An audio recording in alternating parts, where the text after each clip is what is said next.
Saviez-vous que les colons blancs ont, durant la colonisation, appliqué une stratégie bien rodée de destruction et d'affaiblissement des Peuls, et qu'à l'inverse des Peuls, les mêmes colons ont favorisé, aidé et soutenu d'autres ethnies de la zone?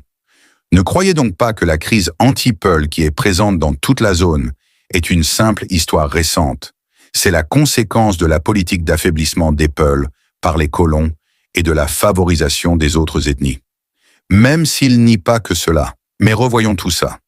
Durant le XVIIIe et le XIXe siècle, alors qu'une partie conséquente des royaumes et chefferies africaines sont le lot de dictatures et de monarchies absolues tendant à faire du chef un dieu et de ses sujets, ses esclaves, la nation Peul était repartie dans au moins 5 pays Peul dotés d'États constitutionnels forts et très structurés, des États de droit islamique qui garantissaient le plein respect des droits des citoyens libres, en majorité des Peuls, mais pas que.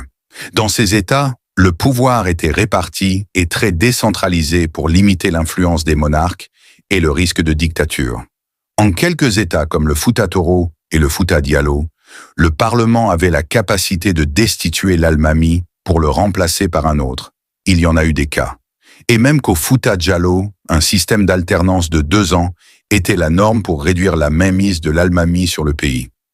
Comment donc ces États Peuls ont tous disparu, laissant place à des créations coloniales occidentales qui perdurent aujourd'hui encore sous le nom de pays, États et même ironiquement de nations? Pour comprendre les causes réelles des conséquences de la destruction des États, il faudrait s'intéresser à la politique et la stratégie des colons puisés de leurs propres écrits, leurs propres mots. En effet, lorsque les colons débarquent dans cette zone, ils sont frappés par l'organisation et la structuration des Peuls, de leur société et de leurs États musulmans. Ils échafauderont des idées sur l'origine des Peuls, de Sémites à Indiens en passant par Polynésiens ou encore Malaisiens, comme si les Peuls devaient forcément être une partie d'un groupe humain précis et non une composante humaine complète et entière qui n'est partie d'aucune autre entité si ce n'est de l'humanité globale. Cette classification découle en fait d'une méfiance, pour ne pas dire une crainte du Peul, qui à tout égard témoignait d'une différence considérable face aux autres sociétés de la zone beaucoup moins forte et peu investie dans l'idéologie de l'appartenance nationale et même patriotique. Le Peul était non seulement un guerrier, mais un guerrier qui se sentait investi de la mission de défendre l'autre Peul, défendre sa nation autant avec Koli Tengela que Alpha Ibrahima Sambégou. C'est en cela que dans le livre « La France au Fouta Djallon », écrit par Bayol en 1882, ce dernier indique, après avoir abordé la question du lien entre le Fouta Djallon, El Hadj Oumar Tall et la secte des Oubou, je cite, « Cette race guerrière, les Peuls, a une idée nette du mot patrie qui semble inconnue à la plupart des nations du Soudan occidental. » Fin de citation. Cela marque ici la perception que la France se faisait des Peuls et de leur notion d'appartenance à une patrie, car il est très difficile de mettre au pas une société nationaliste et patriote comme les Peuls. Encore plus intéressant, dans le même paragraphe que cette citation, l'auteur entre admiration, complexe politique et racisme, dénote de la magnifique constitution du Fouta Djallon, où l'élection des dirigeants par un parlement et l'alternance qui devrait s'opérer après chaque 2 ans ne peut tenir dans la société occidentale de l'époque où un dirigeant ne saurait céder son trône à un autre pour une durée déterminée. Quoi pour marquer une avance que la constitution du Fouta avait sur la plupart des constitutions européennes en ce point, car il était inimaginable qu'un souverain européen soit destitué pacifiquement. En général, ils étaient plus friands de guillotine.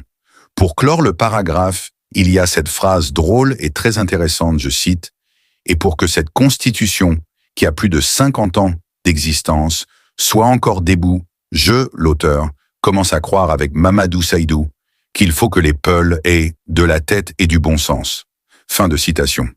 De la tête et du bon sens, dit-il. Sans nous flatter, les Peuls ont de la tête et du bon sens pour établir une merveille de constitution et la respecter en général. Toujours dans cette même position d'analyse et d'observation des Peuls, il est indiqué dans le livre « Les colonies africaines, notices illustrées », je cite, « Notre arrivée dans leur pays les a obligés de cesser cette propagande violence et nous avons tout intérêt à diminuer, autant que nous pourrons, leur influence et leur autorité. Ils occupent dans d'importants États, tels que le Massina, le Fouta sénégalais et une partie du Fouta Djalo. Fin de citation. On notera également plus bas l'admiration de la langue poulard que Faidherbe trouvait ressemblant à la langue italienne, et Faidherbe lui-même dont la politique principale était centrée sur l'affaiblissement des Peuls. Mais pour revenir à la citation, c'est là l'indication même de la volonté des colons d'affaiblir, de détruire les Peuls et leurs États. Volonté qui se matérialisera par la destruction de ces États Peuls et la création de pseudo-nations comme la Guinée, le Sénégal, le Mali, la Mauritanie ou le Nigeria pour ne pas les citer. Et pire encore, cette volonté d'affaiblir s'exprime même dans la division de ces États Peuls entre ces différents pays de fabrication coloniale. Un désir de diviser les Peuls au-delà de leur territoire, de les détacher à leur vraie nation Peul pour les rattacher à des nations made in France. Ainsi, le Fouta Djalo se verra divisé entre la Guinée, la Sierra Leone, le Sénégal et la Guinée-Bissau. Une stratégie qui consiste à rattacher les Peuls aux différents pays créés dont leurs terres divisées font partie. Si avant tout les Peuls du Fouta Djalo étaient des compatriotes appartenant à la même patrie, désormais l'un est guinéen, l'autre est sierra-léonais, et le Guinéen ne doit plus se soucier de son vrai frère de nation et de patrie qui s'est retrouvé en Sierra Leone. Mais il doit se soucier de l'autre gars qui vit à Cancan ou celui qui vit à Zérékoré. C'est cela, leur nouveau patriotisme, qui perdure étonnamment aujourd'hui. Cette même stratégie sera appliquée au Fouta Tooro, divisé entre le Sénégal et la Mauritanie, rompant le lien de vraie nationalité et de compatriotisme entre les Peuls, pour dire à l'un que son compatriote est l'arabo-berbère du Nord et à l'autre que le sien est le Wolof du Sud. On verra le même cas avec le Fouta Sokoto, qui sera déchiqueté aussi. Les frontières de ces pays sont tracées pour que les Peuls ne soient pas la composante majoritaire d'un pays ou d'un autre, à défaut de faire d'eux une minorité conséquente. Tout cela se résumant dans la stratégie de la citation que je vous avais lue, il faut affaiblir les Peuls par tous les moyens, y compris celui de les distraire, de les plonger dans une diversion avec une fausse nationalité, une fausse patrie, et donc de fausses luttes à mener pour ces fausses nationalités et ces fausses patries comme la Guinée, le Sénégal et le Nigeria. Et quand on observe la réalité aujourd'hui, on ne peut que voir le succès de ces plans coloniaux. Des diversions qui marchent à merveille. Il y a même des Peuls dits du Sénégal qui s'attaquent à des Peuls dits de la Guinée. L'attachement à la nation de fabrication coloniale est dit patriotisme. L'attachement à la nation historique et millénaire est dit ethnicisme ou ethnocentrisme. La barrière est mentale avant d'être physiquement. C'est pour cela que je dis que le patriotisme ou le militantisme, l'allégeance, le sentiment de fierté à l'égard de ces nations de fabrication coloniale, Guinée, Sénégal ou autres, sont une diversion continue pour le Peul. Cela lui rend léthargique car soutenir et défendre ces pays, c'est limer la machette de son bourreau. Mais encore, affaiblir les Peuls n'était pas la seule stratégie des colons. Il faut renforcer, favoriser les autres ethnies. C'est là alors qu'on s'aperçoit de la volonté d'affaiblir les Peuls et la conséquence de celle-ci avec les rivalités ethniques d'aujourd'hui. Il est à noter avant tout que dans toute la zone ouest africaine, les colons, à chaque fois qu'ils affrontaient un chef d'État Peul ou un guerrier Peul, la rhétorique utilisée était celle de l'ethnie. Ils diront alors le chef Peul, le guerrier Peul, son armée Peul, les Peuls ceci, les Peuls cela. Tout cela pour dire que le problème, la racine commune de tout cela, ce n'est pas vraiment le chef, non c'est le fait d'être Peul. Là où il y a un chef Peul, il y a la nation Peul. Il faut donc non seulement affaiblir le chef Peul, mais aussi affaiblir son ethnie pour parvenir à une vraie domination. Cela peut sembler anodin et banal jusqu'à ce qu'on se rende compte que cette rhétorique n'est pas usée à l'égard des autres ethnies. Ainsi, quand les Français affrontent Samori Touré et son armée, la référence ethnique aux Mandingues est rare, sinon inexistante. Il y a juste un chef à affaiblir, non toute une ethnie. Pareil pour le Wolof Lat Dior Diop et d'autres encore.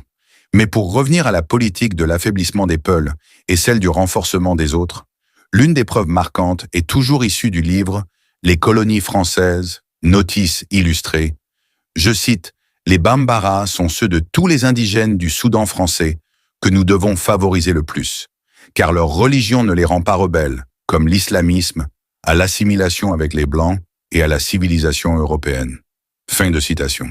Ainsi, à revoir tout cela, on se rend compte que l'affaiblissement des Peuls et la discrimination, la détestation des mêmes Peuls, découlent en partie de cette politique coloniale de la destruction du Peul. Nulle autre ethnie de la zone n'a suscité autant d'investissements, de curiosité autant admiratrice que diabolique, de machination, de rapacité de la part des colons blancs que les Peuls. Imaginez bien que près de 30 spécialistes blancs se sont penchés sur les Peuls à les étudier comme une science, et ça, sans compter les spécialistes africains. Le Peul est une curiosité que le blanc a cherché à réduire, à cerner et à contrôler, sinon éteindre. Mais encore, la réalité est de constater que si les Peuls ont eu affaire aux colons blancs pendant plus de 200 ans, le voilà qui fait face aux colons noirs, usant des mêmes méthodes, mais avec des intentions pires, et cela depuis près de 70 ans. Le colon blanc vient détruire les États, la nation et la patrie des Peuls, pour créer de nouveaux États, nations et patries. Le colon noir, lui, traite les Peuls de traîtres lorsqu'ils ne s'attachent pas, qu'ils ne se dévouent pas, qu'ils ne prêtent pas allégeance à ces mêmes créations des colons blancs, ou même simplement lorsqu'il se soucie plus de son frère Peul que des autres. Voilà donc la véritable théorie du « traître à la patrie » chantée encore et encore par beaucoup. Et comme le colon blanc, le colon noir dans son pays de fabrication coloniale même pratique lui aussi la division des terres des Peuls. Il les divisait de sorte qu'elles se retrouvent comme une partie d'une région à majorité non Peul. Colons noirs et colons blancs ne sont que les deux faces d'une même pièce pour les Peuls. Je vous dis donc, mes frères Peuls, l'heure est à la conscientisation, au réveil, aux luttes nobles, et non aux luttes de diversion dans lesquelles nous sommes actuellement plongés. La nation Peul a besoin, au-delà de ses frontières, ces pays d'aujourd'hui dessinés, créés par les Blancs, de s'unir et se réunir. L'heure est à la rectification des aberrations coloniales.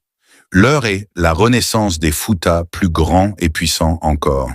Vive la nation Peul, vive les Foutas libres, vive le grand Fouta.